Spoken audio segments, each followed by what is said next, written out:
Hey, hi guys. So we are halfway through with the waist armor painting, and just to update you guys, if you look at this, right, this is the back piece that I painted in Kawasaki green, Mr. Hobby 383. Okay, you will notice that it looks as if there's some slight texture on it, right? So what I did was I made a mistake with the Mr. Surfacer mixture. It was a bit thick, so ended up having a slightly rough surface, but I stuck with it because it gives that tang type of feeling. So it's a mistake, 100% is a mistake because it's not smooth at all, but I mean, I can live with the look in the sense that Geara Doga is a Zion suit, and they really reflect a lot of German tank style of look. So I'll just stick with it for now. If I don't like it, I'll just clean everything off and start again. Okay. So similarly, you see the highlighted areas that was part of the original kit. This whole piece is original kit. Okay. So I highlighted that in red. These two in neutral gray. Added some decals. This was painted after masking. Then I just paint them, and I did some panel lining on it, very light panel lining. That was the back piece that we painted earlier on.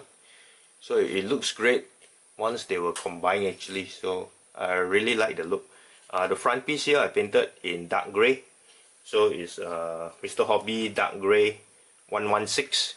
Okay, and the side plates I painted in the same color scheme, dark gray. This dark gray is actually the same as the one that I painted on the breastplate, the front chest plate, okay, of the main body unit. So I wanted a color coordination to flow down to the waist as well. Okay, the only new color in this piece is this green. So later on I will need to match the waist unit's color with the main body unit to make it blend nicely. So what I will be doing is the side plates will have two colors, the Kawasaki green as well as the, once this is combined, okay, so it brings the color back to almost the top part of the main body unit, but not yet. So I will reflect that in the front pieces. Okay, so what will happen is this piece will be sprayed in the light green, in the green that you saw in the main body, the light greenish, which was the 364. Okay, so that front piece will be sprayed in that color, and then the two front side armor plates, right, these two front side armor plates. Okay, so what I'm going to be doing is, you see how I blend the colors, right? The back was dark green, the side was dark green with dark gray. The front piece will be light green with dark gray. So I will be spraying the outer side here with this color, and these two pieces with the dark gray. So it brings the whole thing back into one color again. So once you put the main body unit on, right, the light green will flow through here, and it doesn't look as if it's just one piece of light green, and then all of a sudden if you just spray this dark green, right, it'll look weird because it doesn't really flow. So I'll be doing that, and then we'll see how the results comes out. Okay, oh sorry, we'll see how the results comes out. Okay, so enough talking and let's get to work.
going to use 519 for this part, just to separate out the light green and this.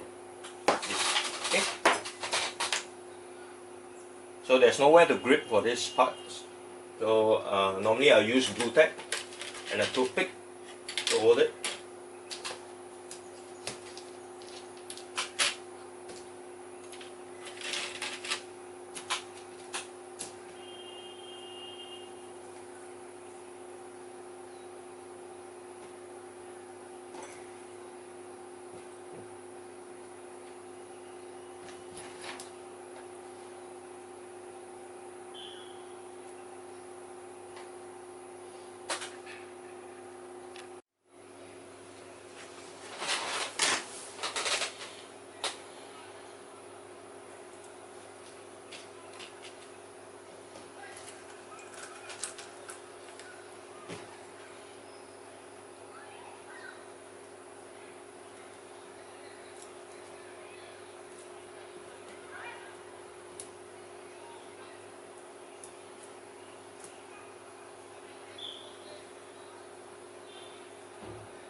So normally when I unmask, right, I try to remove the tapes from areas that are not important, like behind the part and all that. I don't really like to touch or remove tapes from the main area that is painted, unless, right, for example, if the tape is overlapping another tape, then I remove the top piece, like so. Yeah. As because the chances of getting scratches, right, is there with our tweezers, which is quite sharp. So yeah, and then if once it's up, right, I'll just use my fingers to pull it off. Yeah.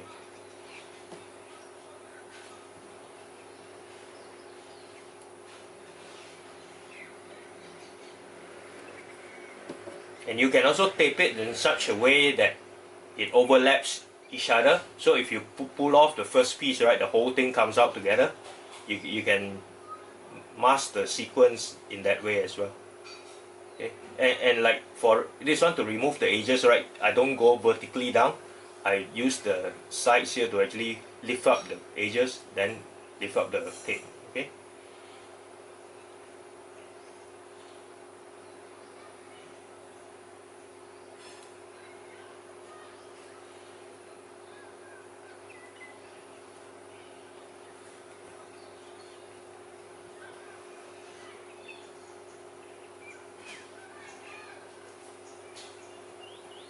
And we are done. Okay. You can see this part. I'm not sure you can see it. Hopefully you can. And this part is painted. Okay, so we only have these four points to highlight with the stone green that I was talking about just now. Okay, and we are going to do that now. So I'm going to show you one of the ways that I do highlights of so like small details.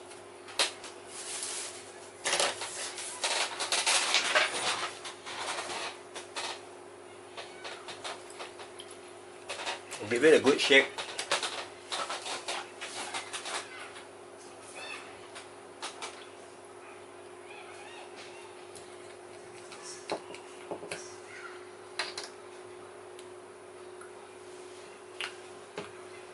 And normally this is the part, this is the paint that I use, the one on the cap.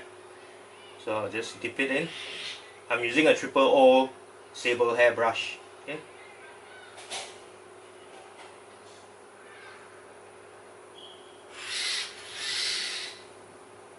And you can just dab and fill up the area.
Okay, and we're done.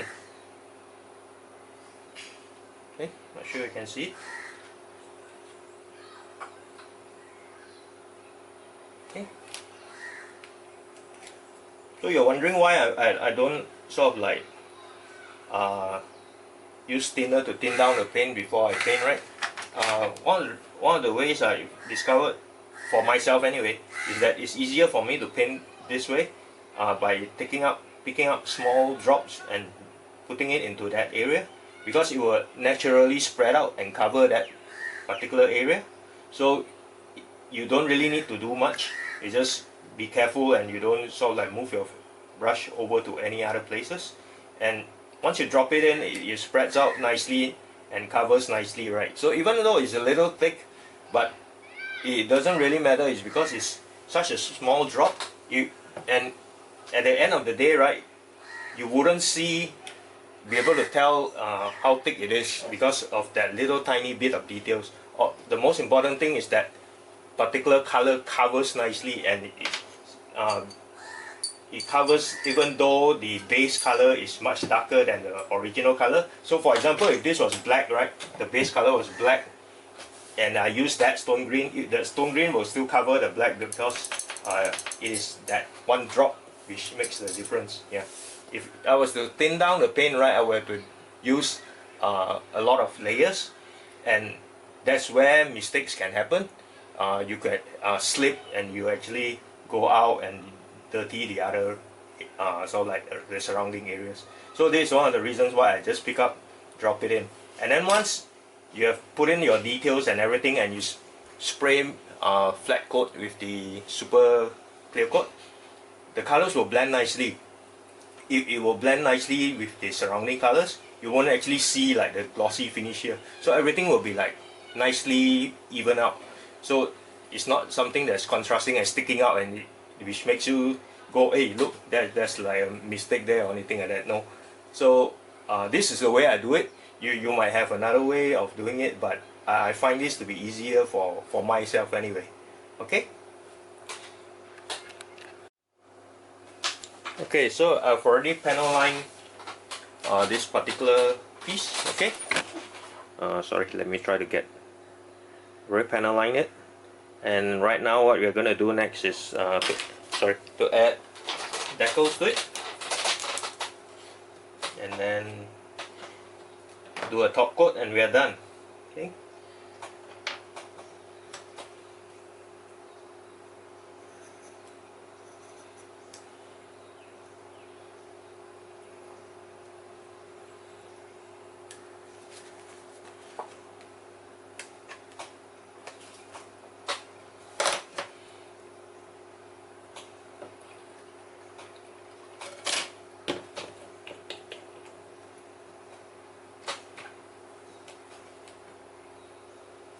Oops, bit much there.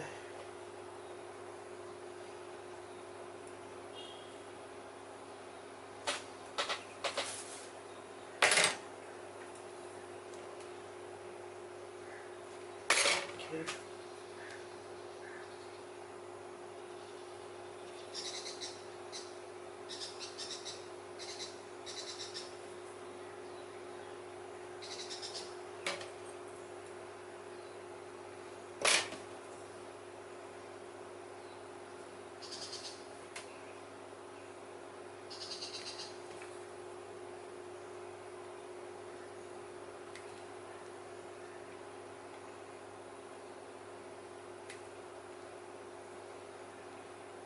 So it's slightly crooked.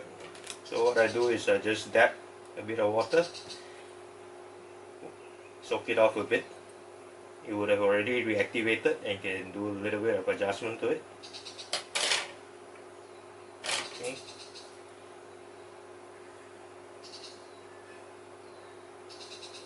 Yep, that's better. So what we do is just wipe it off again. So don't worry if you sort of like screw up or get your decals a bit crooked. Just reactivate it with water, and you can realign it. Okay, and that's done. So now we're gonna do another piece on top here. where the power lines are.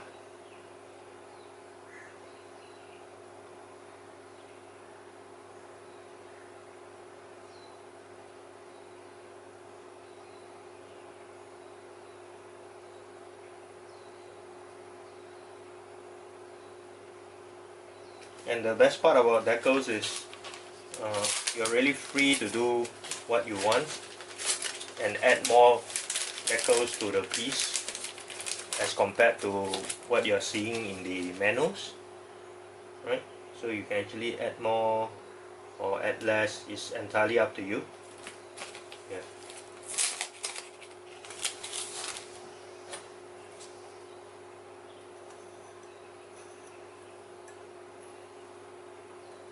And you're free to do or to put whichever decals you like, since it's your gunpla.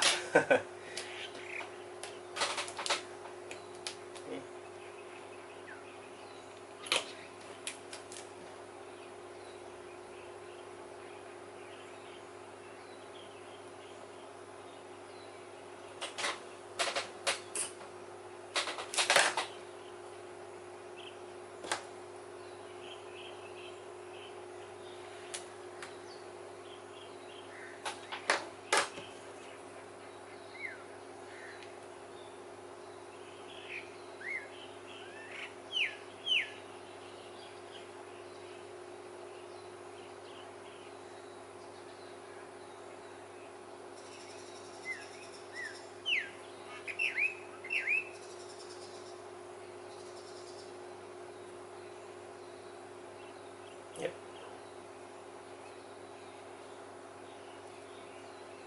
And we are done that. Okay.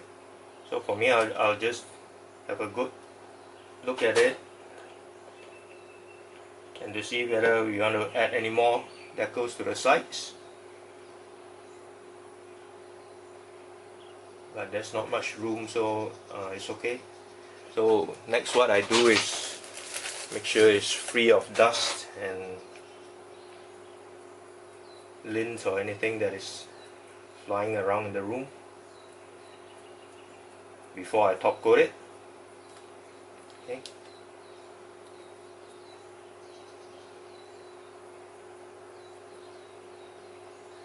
Yep.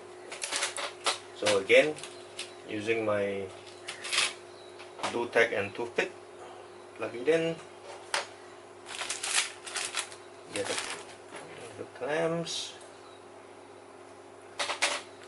and then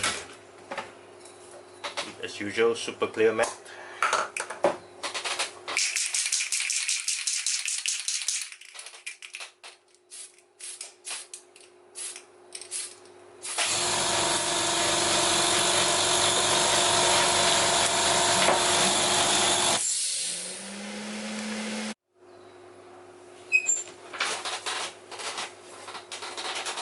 Okay, and we're back with this piece. So it's already top coated. So remember, I was telling you that the stone green will blend nicely with the rest of the colors once you top coat it. You won't have any like out sparkling contrast of glossy green or anything like that. Okay, so it blends nicely, and your decals as well. So that's the complete sequence of every single part that I go through, whether it's resin or whether it's plastic. So that's the step by step. So hope this is a great sort of like information for you guys to help you build your own parts out. Okay. So we'll continue with the two front flaps. So I've already painted it with the light green. Next will be these two colors. So the idea is to paint them in, let me have a look. I think I'll use the dark green. So that was the initial plan as well. 383. So I will mask off the area and I'll spray this too, okay? And then all the fine details we will come to that later.